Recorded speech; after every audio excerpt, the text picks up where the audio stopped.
Et oui, on va parler du métier de médecin légiste. Il est toujours présent ou nommé dans les films et les séries policières et les enquêteurs attendent avec impatience ses conclusions.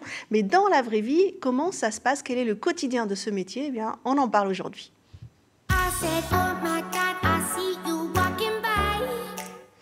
Alors Renaud Clément, vous êtes médecin légiste et vous êtes expert depuis plus d'une vingtaine d'années. C'est ça. C'est ça. Donc vous avez commencé d'abord par la médecine traditionnelle, on va dire, et puis vous êtes spécialisé au fur et à mesure, c'est ça? Oui, après avoir passé l'internat, j'ai été nommé ici à Nantes.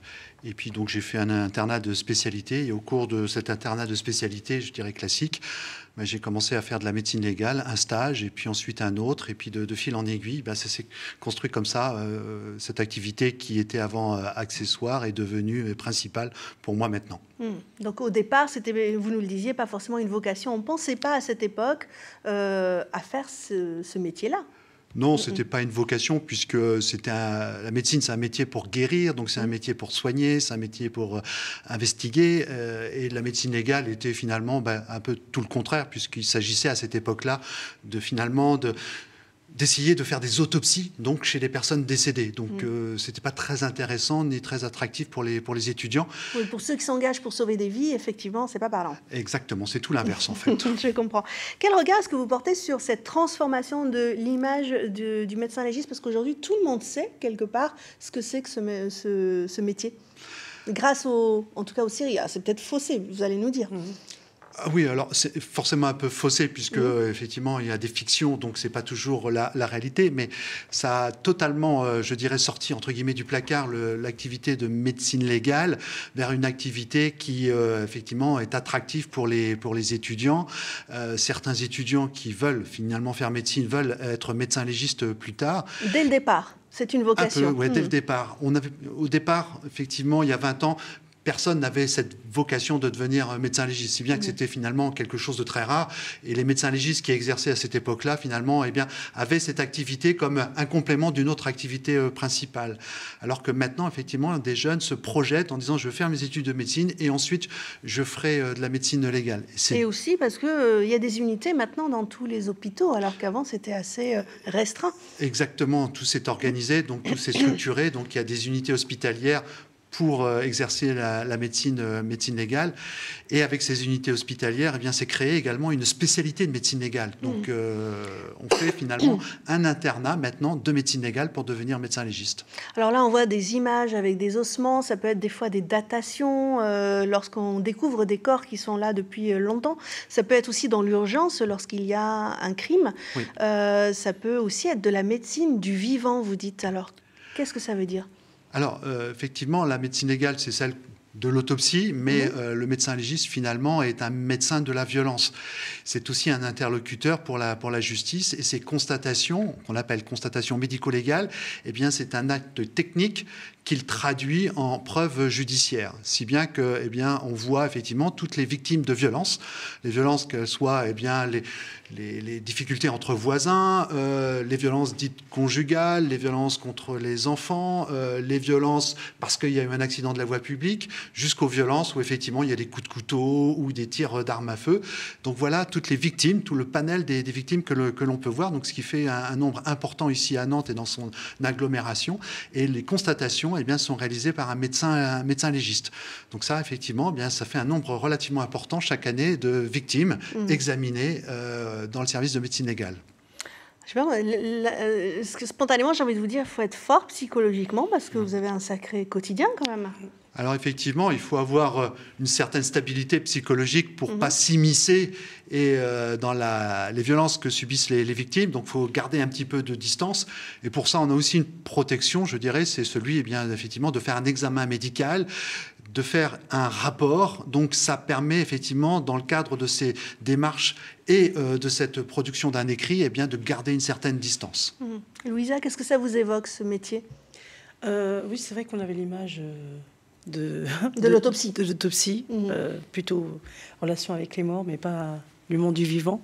Et c'est vrai que c'est intéressant à voir en fait que oui, c'est quand même vaste et large. C'est très large, oui. Le quotidien, par exemple, est-ce que vous pouvez nous dire une journée type, même si j'imagine que c'est très varié ?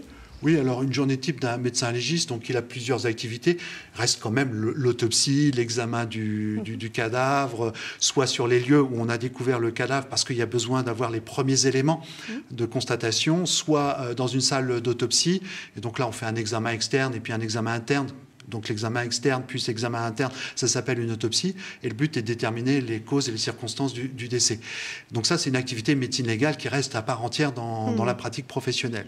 Mais également, la journée, eh bien, c'est d'avoir une demi-journée de consultation où on reçoit tout type de victimes pour faire les constatations de ce que vous appelez des bleus, des coups, des troubles physiques, mais également psychologiques. Car effectivement, les violences, elles sont physiques, mais également psychologiques. Et donc nous, on essaye d'évaluer leur retentissement fonctionnel, tant sur la possibilité de pouvoir bouger ses membres, d'avoir une fonctionnalité, que sur la répercussion psychologique, l'impact qu'ont pu avoir les violences sur l'état psychologique de la victime. Maxence, ce métier, ça vous évoque quoi? La dureté du travail, je pense qu'effectivement, le monsieur parlait de bleu tout à l'heure, bon, c'est sur des personnes vivantes, je suppose. Oui, tout à fait. Donc derrière ça, je suppose qu'il y a une histoire. Donc voilà, faire la part des choses, quoi. Pas forcément trop rentrer dans la vie intime des gens, ça doit pas être évident.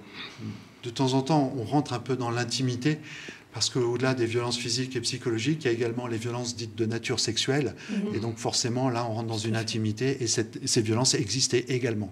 Ah, vous dites, on est également donc à l'interface de toutes ces violences, mais aussi de la société. On est finalement en avant-première, on sait ce qui se passe dans le monde. Expliquez-moi comment, oui, et qu'est-ce que ça veut dire? Parce qu'effectivement, donc, la violence au quotidien, donc, on l'examine, mais également du fait que c'est une médecine de la violence, on peut examiner les personnes qui viennent ici en France demander l'asile. Et donc dans ce cadre-là, de temps en temps, elles ont besoin de constatation des sévices et des tortures, des traces qui restent après avoir subi ces sévices et tortures dans leur pays ou au cours de leur parcours migratoire. Et la médecine légale, médecine de violence, est plus à même effectivement d'essayer de déterminer une compatibilité entre ce qui reste et je dirais leur récit de ces violences. Ce qui fait que parfois, on va dire dans vos consultations, vous notez un grand nombre de personnes ayant la même origine, et vous vous dites, tiens, qu'est-ce qui se passe? Pourquoi? Et dans les faits, vous apprenez plus tard qu'il y a eu quelque chose dans ce métier, dans ce pays-là. Oui, parce que vous êtes en avant-première. Un peu en avant-première, ou du moins un indicateur que dans certaines régions du monde, certains pays, eh bien, il y a des violences, parce que les gens, s'ils quittent leur pays, c'est pas parce qu'ils ne sont pas bien, mais c'est qu'ils essayent de, entre guillemets, sauver leur vie. Donc, dans leur parcours, ils demandent la protection à l'État français, et ils ont besoin de faire attester effectivement ces sévices et ces violences. Et donc, quand on voit effectivement plusieurs personnes d'un pays comme ça, on se dit, tiens, il y a quelque chose qui est en train de se passer. Et donc voilà, l'année dernière, au mois de mars, avril, mai, je revoyais des personnes, des Afghans. Je me disais, tiens, qu'est-ce qui se passe? Et ils me racontaient un petit peu les violences qu'ils subissaient par les talibans. Et puis après, je me suis dit, tiens, ça faisait 7-8 ans que je n'en avais pas vu, et là, tout d'un coup, on en a plusieurs à examiner. Et puis, il s'est passé ce que vous avez pu voir en août 2021 en Afghanistan.